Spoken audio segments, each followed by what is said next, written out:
할렐루야. 우리 좌우로 앞뒤로 함께 인사하겠습니다. 한 주간 잘 지내셨습니까? 한번 인사하겠습니다. 평안하셨습니까? 네, 오늘 설교 제목은 선교적으로 읽는 베드로전서 14번째 두려워 말라입니다. 두려워 말라. 우리 지난 시간이 6월에 했기 때문에 잠깐 복습하고 시작하겠습니다. 사도 베드로는 소아시아 이방인들, 예수님을 믿고 핍박을 받는 이방인들에게 편지를 쓰죠. 그 편지를 통해서 그들이 누구인지 성도의 정체성을 알려주고 그들이 받은 구원이 얼마나 영화롭고 또 얼마나 위대한 것인지를 알려줍니다. 그래서 1장에 보면 거듭나게 하사 산소망을 갖게 하셨다, 이런 표현도 있고요. 썩지 않고 더럽지 않고 쇠하지 않은 하늘나라의 유업을 소유한 자들이다 라고 이렇게 얘기를 합니다. 그 하나님의 백성은 그런데 이 땅 가운데 살아가면서 어떻게 살아가야 되느냐, 하나님 나라의 거룩한 제사장으로서 이 세상 속에서 적극적으로 선을 행하고 살아가야 할 것을 이야기를 합니다. 그래서 그 구체적인 예를 2장 13절에 보면 이 사회 속에서, 국가 속에서, 또 일터 속에서, 직장 속에서, 또 예수를 믿지 않는 남편과 아내와의 관계 속에서 어떻게 적극적으로 선을 행하면서 살아가야 하는지를 쭉 이야기를 해요. 그리고 이제 지난 시간에 결론적으로 그 선을 행하는 그리스도인들에게 대해 결론적으로 이렇게 이야기를 합니다. 자, 8절 9절 보겠습니다. 마지막으로 말하노니, 이 말이 바로 결론적으로란 뜻이에요. 너희가 다 마음을 같이하여 동정하며 형제를 사랑하며 불쌍히 여기며 겸손하며, 9절 말씀 시작. 악을 악으로 욕을 욕으로 갚지 말고 도리어 복을 빌라. 이를 위하여 너희가 부르심을 받았으니 이는 복을 이어받게 하려 하심이라. 아멘.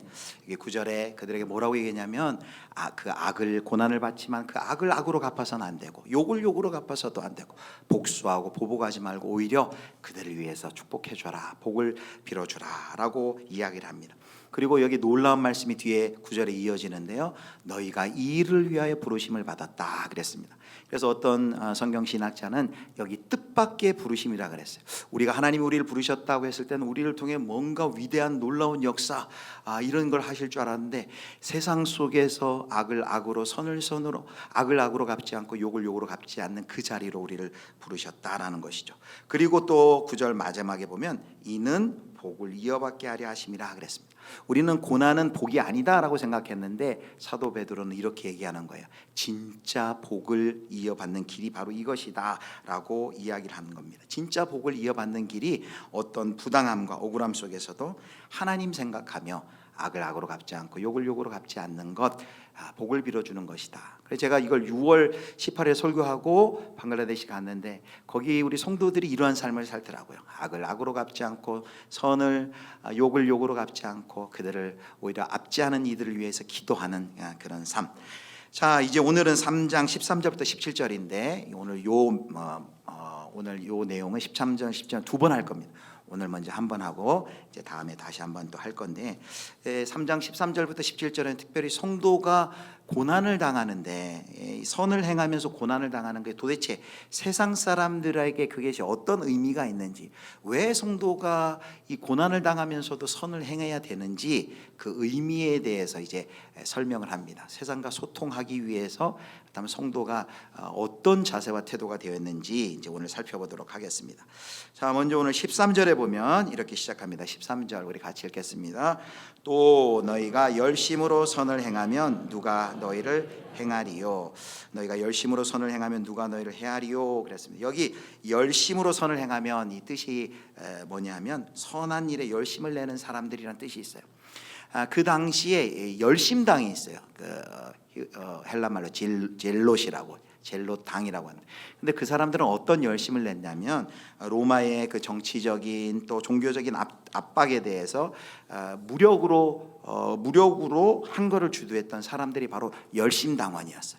그래서 예수님의 제자들 중에 시몬이란 사람이 열심당 출신입니다. 시몬 베드로 말고 또 다른 시몬이라는 이름을 가진 제자가 이 열심당 출신이에요. 그런데 지금 사도 베드로는 뭐라고 얘기하냐면 그 당시에 폭력으로 열심을 냈던 열심당 같은 사람들이 있었는데 그 길은 예수님이 가신 길이 아니고 초대교회도 따라간 길이 아니라는 거예요. 그 길이 아닌 악을 악으로 갚지 않는, 욕을 욕으로 갚지 않는 또 다른 선을 향한 열심에 대해서 이야기를 하고 있는 것입니다. 새로운 의미의 열심인 선을 행하는 열심을 지금 13절에 얘기해요. 그런데 그렇게 성도들이 이 땅 가운데서 고난 속에서도 그 십자가의 길, 그 말씀을 따라 순종하는 길을 가야 하는 건 알겠는데 사도 베드로가 너무나 잘 알고 있었어요. 그 튀르키예 지역, 소아시아 지역에 있는 사람들이 예수 믿으면서 당하는 고난이 너무나도 크고 힘들다는 것을 사도 베드로가 누구보다도 잘 알고 있었습니다. 그래서 사도 베드로가 이런 염려와 걱정을 하는 거예요. 이제 화평을 구하다 당하는 어려움도 있고 또 하나님의 말씀대로 살다 손해도 보고 또 말씀을 지키다 이런 핍박을 당하는데, 그런 핍박을 당하면 어떤 마음이 들까요? 마음속에 내가 뭐 잘못한 거 아닌가? 왜 나에게는 이렇게 고난이 끊이질 않는 거지? 도대체 이 고난은 언제 끝나는 거야? 이러다 내 인생 종치는 거 아니야? 망하는 거 아니야? 이렇게 예수 믿다가 나 그냥 어떻게 완전히 그냥 세상 끝내는 거 아니야? 라는 그런 염려, 걱정, 근심이 있을 수 있단 말입니다. 그래서 사도 베드로가 그 의로운 고난의 길을 가야 되는데 그 길을 가도록 하기 위해서 이 성도들에게 꼭 부탁할 말이 있었어요. 자, 뭐라고 하는지 보겠습니다. 이런 두려움과 염려와 걱정과 근심이 있을 때에 그들이 꼭 먼저 첫 번째 기억해야 될 것이 있었어요. 자, 14절 말씀 같이 읽겠습니다. 시작. 그러나 의를 위하여 고난을 받으면 복 있는 자니. 자, 그러나 의를 위하여 고난을 받으면 복 있는 자니, 이겁니다. 자, 첫 번째 그들이 꼭 기억할 것이 있었어요. 그들이 그 말씀을 따라 순종하는 길, 복음에 합당한 삶을 살고자 그렇게 걸어갔을 때 당하는 고난이 있을 때 바로 그것이 의로운 고난이라는 것을 깨닫고 그 의로운 고난을 받는 것이 뭐가 있는 자라고요? 복 있는 자라는 것을 기억해야 돼요. 그래서 오늘 첫 번째 우리가 이렇게 기억했으면 좋겠습니다. 우리 같이 1 읽겠습니다. 시작. 의를 위하여 고난을 받으면 복 있는 자임을 기억하라. 아멘. 우리가 복을 좋아해요. 우리 한국 사람만큼 복을 좋아하는 민족이 드물죠. 이름에도 복이, 복귀리, 복자, 복순이, 복돌이, 복 많이 들어가요. 그리고 거꾸로도 해도 복 나오라고, 뭐 베개에도 복 있고, 뭐 수저에도 복 있고, 복이 많아요. 근데 우리가 생각하는 복은 가만히 보면 어떤 복이냐면 굉장히 현세적이고 물질적인 복이에요. 좋죠. 그 복을 받으면 좋아요. 그런데 성경이 말한, 그러다 보니까 우리가 어떤 잘못된 잘못 속에 빠지냐면 우리가 생각하는 이 세상에서 말하는 그것만이 복이고 정말 성경이 말하는 진짜 복을 모르고 그게 와도 모르고 찾지도 않는다는 거예요. 그런데 성경이 말하는 복이 뭐예요? 여기 의를 위하여 핍박을 받는다라는 것은 어디에서 나온 표현입니까? 바로 예수님이 산상수훈에서 마태복음 5장 10절에 하셨던 말씀이에요. 의를 위하여 박해를 받은 자는 복이 있나니 천국이 그들의 것임이라 라고 마태복음 5장 10절에 얘기했어요. 예수님께서 어떤 복을 말씀해 주셨어요? 팔복에 대해서 얘기해 주셔요.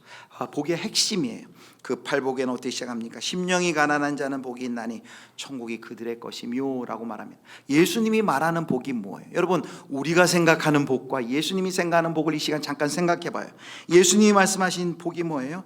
복 있는 자는 하나님밖에 다른 소유가 없어서 가난한 사람이 복 있는 자다라고 이야기를 하는 거예요. 복 있는 자가 누구예요? 결코 주님의 뜻을 놓지 못해서 하나님밖에는 위로를 해줄 분이 없습니다 라면서 애통해하는 자가 복 있는 자다라고 이야기를 하는 거예요. 누가 복 있는 자예요? 악을 악으로 갚지 않고 하나님의 뜻을 기다리기 때문에 온유할 수밖에, 겸손할 수밖에 없는 그 자가, 그 사람이 복 있는 자다라고 이야기합니다.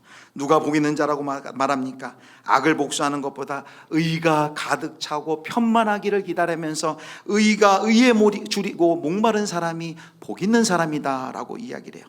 그리고 악인이라도 하나님의 긍휼로 불쌍히 여기고 긍휼히 여기는 그 사람 복 있는 사람이다 라고 이야기해요.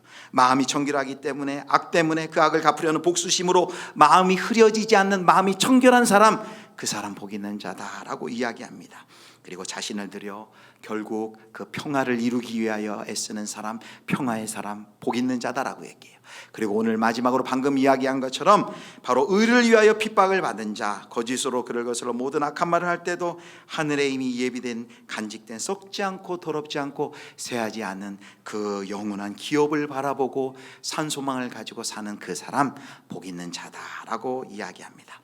사랑하는 성도 여러분, 여러분은 지금 예수님이 말씀하신 이 팔복이 정말 복처럼 느껴집니까? 그리고 여기 1세기 많은 그 고난 가운데 핍박받고 있는 그 사람들이에게 해줬던 그 베드로의 이 권면의 마음에 지금 새겨지십니까? 뭐라고 얘기합니까? 의를 위하여 고난을 받는 자는 복이 있는 자다. 사랑하는 성도 여러분, 여러분 의를 위하여 말씀 따라 순종하고 말씀대로 살려고 할 때 당하는 고난이 있다면 그때 여러분 뭐라고 기억해야 됩니까? 아, 지금 하나님께서 내게 복을 주시는구나, 내가 복 있는 사람이구나, 내가 무슨 복이 많아서 이런 하나님께서 약속하신 팔복을 하나님 나에게 주시는가. 꼭 그 복을 기억하시는 여러분 되시기를 주님의 이름으로 축원합니다. 자, 이제 두 번째, 그렇다면 첫 번째로는 이 고난, 그 걱정 근심이 될 때 의를 위하여 당하는 그 고난은 하나님이 주시는 복이다라는 것을 기억하는 거예요. 자, 이제 사도 베드로는 좀 더 적극적으로 이야기합니다. 자, 14절 다시 한번 보면, 그러나 의를 위하여 고난을 받으면 복이 있나니, 그 다음에 뭐라고 얘기하냐면요, 그들이 두려워하는 것을 두려워하지 말며 근심하지 말고. 그들이 두려워하는 것을 두려워하지 말래요. 그들이 두려워하는 것은 뭘까요? 그들이 두려워하는 것은 불신자들이 두려워하는 것입니다. 이 세상 사람들이 두려워하는 것이에요. 이 세상 사람들이 두려워하는 것, 우리도 같이 두려워하죠. 뭘 두려워합니까? 재앙, 죽음, 권력, 가난, 실패, 이런 여러 가지 모든 것들을 우리는 두려워합니다. 세상이 두려워합니다. 그런데 지금 사도 베드로가 뭐라 했냐면, 그렇게 세상 사람들이 두려워하는 것을 두려워하지 말아라 라고 이야기합니다. 여기 이 14절은 또 이렇게도 해석할 수 있어요. 세상 그들이 두려워하는 것을 두려워하지 말며 라는 것은 그들의 위협을, 협박을 두려워하지 말아라, 이렇게 또한 해석을 할 수 있습니다. 둘 다 같은 경우입니다. 세상 사람들이 그들이 무엇을 두려워하든 그것을 우리가 예수님을 따르는 사람들 똑같이 두려워할 것이 아니고, 그들이 우리를 두렵게 위협하고 예수님 믿는 그 길을 갈 때 협박하는 그 위협과 협박을 두려워하지 말아라 라고 이야기를 합니다. 즉각적으로 어떤 하나님의 개입이 없다고 해서 그 혼란스러워하거나 동요하지 말라는 권면입니다. 자, 이것이 두려워하지 말아라라는 것이 소극적인 권면이라면, 이제 그렇다면 본격적으로 적극적으로 어떻게 그 두려움을 이길 수 있을지 15절 상반절에 그 사도 베드로가 터득한 비결을 이야기합니다. 자, 15절 상반절 말씀 한번 볼까요? 자, 너희 마음에 그리스도를 주로 삼아 거룩하게 하고. 오늘은 여기까지 볼 것입니다. 자, 우리 여기까지 한번 읽어볼까요? 너희 마음에, 시작. 너희 마음에 그리스도를 주로 삼아 거룩하게 하고. 여기 너희 마음에 그리스도를 주로 삼아 거룩하게 하고, 이것이 바로 세상의 두려움을 이겨낼 수 있는 비결로 사도 베드로가 제시한 거예요. 자, 그렇다면 너희 마음에 그리스도를 주로 삼고 거룩하게 한다는 좀 더 자세한 뜻이 무엇일까요? 사도 베드로는 두려움을 알았던 사람이에요. 그가 두려움 때문에 예수 그리스도를 부인했던 사람입니다. 예수님을 쫓다가 너 그 사람과 한 당이지? 라고 물어올 때 여종의 그 질문에 두려움 가운데 떨면서 예수님을 부인했던 사람이에요. 그러나 이제 사도 베드로는 변하여서 오히려 1세기 로마의 압제 가운데 두려움 속에 의를 위하여 고난을 받고 있는 성도들에게 뭐라고 얘기합니까? 그들의 두려워하는 것을 두려워하지 말아라. 그들의 위협을 두려워하지 마라. 이제는 사도 베드로가 담대하게 변화되었어요. 어떻게 사도 베드로가 그렇게 담대하게 변화가 되었을까? 이것은 자신의 신앙의 경험에서 나오는 권면이에요. 어떻게 사도 베드로는 두려움 때문에 예수님을 부인하던 도망치던 자리에서 그가 지금은 성도들에게 이렇게 두려워하지 말라고 권면을 하는 걸까요? 사도 베드로가 이야기한 이 베드로전서 3장 15절 말씀은 이사야의 말씀을 인용한 거예요. 이사야 8장 12절 13절 말씀 보겠습니다. 이사야 8장 12절 13절 우리 같이 읽습니다. 시작. 이 백성이 반역자가 있다고 말하여도 너희는 그 모든 말을 따라 반역자가 있다고 하지 말며, 그들이 두려워하는 것을 너희는 두려워하지 말며 놀라지 말고 만군의 여호와 그를 너희가 거룩하다 하고 그를 너희가 두려워하며 무서워할 자로 삼으라. 아멘. 이사야를 통해서 하신 예언의 말씀에 여기 뭐라고 얘기냐면 12절 하반절에 보면 이렇게 너희는 두려워하지 말며 놀라지 말고 만군의 여호와 그를 너희가 거룩하다 하고 이렇게 나와요. 그래서 사도 베드로는 15절 상반절에는 만군의 여호와 그를 너희가 거룩하다 하고 이것을 인용해서 베드로전서 3장 15절에 뭐라고 얘기해요? 너희 마음에 그리스도를 주로 삼아 거룩하게 하고 라고 이야기합니다. 사도 이사야 8장 13절에 보면 끝에 이런 표현이 있어요. 뭐라고 얘기합니까? 힌트가 있는데요.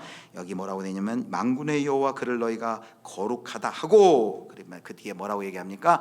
그를 너희가 두려워하며 무서워할 자로 삼으라 라고 이야기를 합니다.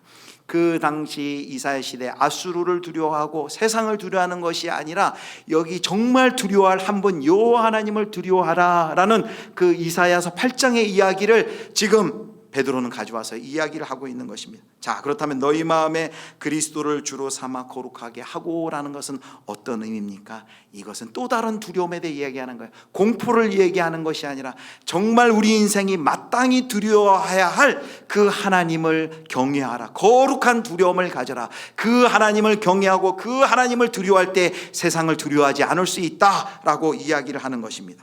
여기 그리스도를 주로 삼는다는 것이 무엇이에요? 그리스도를 우리의 주인, 인생의 주인으로 삼는 것은 우리가 그분의 권세와 권위 앞에 우리가 엎드리고 그에게 복종하고 그분만을 붙쫓는 삶을 이야기하는 것입니다. 그때 두려움이 온전히 사라진다라고 말하는 것이죠. 또 여기 뒤에 뭐라고 얘기합니까? 그리스도를 주로 삼아 거룩하게 하고. 여러분, 그리스도를 거룩하게 한다는 뜻이 무슨 뜻일까요? 그리스도를 거룩하게 한다. 그리스도를 거룩하게 한다는 것은 주님으로 거룩히 구별한다. 주님으로 거룩히 내가 모신다라는 것이에요. 무슨 말이에요? 마땅히 영광 받으셔야 할 그 영광을 하나님께 돌리고 하나님 영광 받으시도록 그분을 경외하고 그분을 경배하고 그분을 찬양하는 것이에요. 그래서 오늘 여기 그리스도를 주로 삼아 거룩하게 하고는 이렇게 요약할 수 있습니다. 우리 두 번째 이렇게 요약할 수 있습니다. 같이 읽습니다. 시작. 두려움을 정복하는 비결은 하나님을 경외하고 예배하는 것이다. 이 세상이 우리에게 두렵도록 위협하고 협박하고 하나님 예수님 가신 그 길 걸어가지 못하도록 우리를 핍박할 때 우리가 기억해야 될 게 뭐냐면 그 세상을 바라보고 두려워 떠는 것이 아니라 한 분 하나님 마땅히 두려워할 그 거룩하신 하나님을 경외하고 그리고 그분을 거룩하게 하라라는 말은 무슨 뜻이라고요? 그분을 예배하고 경배하라는 거예요. 정말 그래서 우리가 두려움이 우리 마음에 가득 찰 때 우리에게 정말 가장 먼저 필요한 것이 뭡니까? 예배를 회복하는 거예요. 예배의 자리에 나오는 거예요. 예배에서 그 하나님을 높이고 찬양하고 그분을 높여드리는 것입니다. 우리가 예배의 자리에서 정말 하나님께 예배할 때 어떤 역사가 일어납니까? 우리의 시선이 하늘로 하나님께서 우리의 시선을 끌어올리셔서 영적인 세계를 보게 하고 믿음의 눈을 활짝 보게 합니다. 그렇지 않으면 세상의 두려움을 보면 우리의 시야가 좁아서 이것을 봐도 염려, 저것을 봐도 걱정밖에 없는데 우리가 하나님을 경배하고 하나님을 예배할 때 하나님을 찬양할 때 우리 안에 있었던 모든 염려와 걱정과 근심이 사라지고 하나님의 시선으로 문제를 보게 되고 하나님이 어떤 분이신지를 묵상하고 그 거룩하신 하나님 주권을 가지시고 역사하시는 그 하나님을 바라볼 때 저와 여러분의 두려움을 이기실 줄 여러분 믿으시기를 축복합니다. 예수님께서도 말씀하셨어요. 마태복음 10장 28절 보겠습니다. 같이 읽겠습니다. 시작. 몸은 죽여도 영혼을 능히 죽이지 못하는 자들을 두려워하지 말고 오직 몸과 영혼을 능히 지옥에 멸할 수 있는 이를 두려워하라. 세상의 사람들은 세상의 이 악과 세상은 우리를 잠깐 두렵게 신운할 수 있지만 여기 뭐라고 됩니까? 그들이 우리의 영혼을 어떻게 할 수 없어요. 우리의 영혼을 그들이 좌지우지할 수 없습니다. 오로지 하나님께 속해 있습니다. 우리의 생명이 하나님께 속해 있어요. 그래서 마땅히 두려워할 자를 두려워하라라고 이야기해요. 그런데 마태복음 10장 28절에 보면 여기 마땅히 두려워할 자를 두려워하라 할 때는 이거는 공포와 두려움에서 나오는 그런 경외, 거룩한 두려움이 아니에요. 이 여기에서 말하는 하나님을 두려워하라라고 할 때는 그 하나님의 사랑 때문인 것을 그 뒤에 이어서 이야기합니다. 자, 10장 29절 30절 우리 31절 함께 볼까요? 자, 29절 같이 읽습니다. 참새 2마리가 하나 사리온에 팔리지 않느냐? 그러나 너희 아버지께서 허락하지 아니하시면 그 하나도 땅에 떨어지지 아니하리라. 너희에게는 머리털까지 다 세신 바 되었나니 두려워하지 말라. 너희는 많은 참새보다 귀하니라. 아멘. 예수님 무슨 얘기하냐면요, 29절에 참새 2마리도 한 아사리온에 팔리지 않느냐 이렇게 얘기합니다. 무슨 말입니까? 그분의 주권 밖에 있는 일이 없다는 거예요. 그분의 보살핌 밖에 있는 어떤 일도 그들에게 일어날 수 없다. 하나님의 자녀에게 일어날 수 없다라고 이야기를 하는 거예요. 그러면서 그 하나님의 사랑이 얼마나 세밀한지 이렇게 얘기합니다. 뒤에 보면은 이런 표현을 써요. 자, 그러나 너희 아버지께서 허락하지 아니하시면 그 하나도 땅에 떨어지지 아니하리라. 하나님의 세밀하신 주권을 얘기하고 뒤에 30절에 뭐라고 얘기합니까? 너희에게는 머리털까지 다 세신 바 되었나니 라는 표현이 나와요. 여러분, 이 말씀을 이렇게 묵상하다가 권주로 선교사님이 생각났어요. 또 오늘 이번 주 권주로 선교사님이 가시는데 권주로 선교사님에게 이 말씀은 은혜가 될까 안 될까? 머리털까지 다 세신 바 되는데 셀 머리카락이 없으면 하나님의 사랑을 못 느낄까요? 근데 제가 묵상하다가 이걸 깨달았어요. 별걸 다 묵상하잖아. 머리털이 셀 수 있는 사람은 하나님께서 머리털을 세겠지만 머리털이 없는 사람은 뭘 셀까요? 머리털이 빠진 개수도 하나님께서 다 알고 계시겠구나. 하나님이 세밀하게 우리가 아픔도 다 하나님 아시겠구나. 그래서 이거는 머리털이 있든 없든 이 30절 말씀은 얼마나 하나님께서 세밀하게 우리를 잘 알고 계신지를 우리에게 보여주시는 말씀이에요. 여러분, 저와 여러분의 머리털 빠진 것까지 다 알고 세밀하게 무엇이 필요하신지 다 알고 참새 2마리도 하나짜리 팔리지 아니하느냐. 그 모든 세밀한 것까지도 하나님의 손안에 있다는 것을 하나님이 얼마나 사랑해 하나님인 걸 알려주시면서 마지막에 뭐라고 하는 거예요? 두려워하지 말라. 너희는 많은 참새보다 귀하니라 라고 말씀하시는 겁니다. 사랑하는 성도 여러분, 존 버년이 이런 얘기를 했어요. 하나님을 향한 두려움에 대해 한번 읽겠습니다. 같이 읽겠습니다. 시작. 하나님에 대한 두려움은 지극히 사랑하시는 사람에게만 주시는 그분의 보배요 엄선된 보석이다. 하나님을 향한 이 거룩한 두려움은요, 하나님을 사랑하시는 사람에게 주신 하나님의 선물이다라고 이야기합니다. 저와 여러분이 하나님을 향한 이 거룩한 두려움을 회복하시기를 주님의 이름으로 축원합니다. 세상에 다른 어떤 하나하나 다 두려워하는 것이 아니라 정말 우리가 두려워할 그분 하나님을, 거룩하신 하나님을 경배하고 찬양하고 예배하고 그분을 거룩한 하나님으로 구별하여 우리가 섬기고 높일 때 우리 안에 모든 두려움을 하나님께서 앗아가 주신다라고 약속하셨습니다. 그래서 마지막 오늘 결론은 13절이에요. 거꾸로 돌아서 13절 다시 한번 읽겠습니다. 13절 같이 읽습니다. 또 너희가 열심으로 선을 행하면 누가 너희를 해하리요. 아멘. 이 말씀이 열심히 선을 행하는데 고난과 핍박이 없다는 말이 아니라 어떤 뜻일까요? 고난이 있겠지만 핍박이 있겠지만 너희를 해할 자가 없다. 너희의 운명을 망칠 자가 없다. 너희의 인생을 하나님이 붙들고 계시다. 너희는 안전하다. 고난이 있지만 안전하다. 그래서 로마서 8장 35절의 말씀에 재현이에요. 로마서 8장 35절 말씀 같이 읽겠습니다. 시작. 누가 우리를 그리스도의 사랑에서 끊으리요? 환난이나 공고나 박해나 기근이나 적신이나 위험이나 칼이랴. 아멘. 그래서 오늘 말씀의 결론은 그러므로 낙심하지 말고 계속해서 고난이 있을지라도 고난 두려워하지 말고 하나님 경외하고 하나님 예배하고 찬양하면서 선을 행하라라고 이야기를 하는 것입니다. 말씀을 맺겠습니다. 오늘 세 가지 세상 속에서 계속해서 우리가 선을 행해야 되는 이유를 이제 오늘과 이제 다음 시간에 우리가 살펴볼 텐데 결론 세 가지 보여주세요. 자, 그 고난 가운데 의로운 고난을 받고 있는 그들에게 첫 번째 뭘 기억하라는 거예요? 세상이 말하는 그 복이 아니라 정말 예수님이 말씀하신 그 복이 무엇인지를 알고 그 복을 지금 누리고 있다는 것. 의를 위하여 고난을 받으면 그 순간 복 있는 자다. 예수 믿다가 고난 받으면 내가 잘못된 것이 아니라 내가 하나님이 능력이 부족한 것이 아니라 복을 받고 있다는 걸 기억하라라고 했습니다. 두 번째 오늘의 핵심인데요. 같이 읽습니다. 시작. 두려움을 정복하는 비결은 하나님을 경외하고 예배하는 것이다. 두려움을 정복하는 비결, 바로 여기 너희 마음에 그리스도를 주로 삼아 거룩하게 하고, 너희 마음에 그리스도를 주로 삼아 거룩하게 하고, 하나님 한 분만을 두려워하고 경외하고 그분을 찬양하고 예배할 때 세상에 두려움이 사라질 것이다 라고 얘기합니다.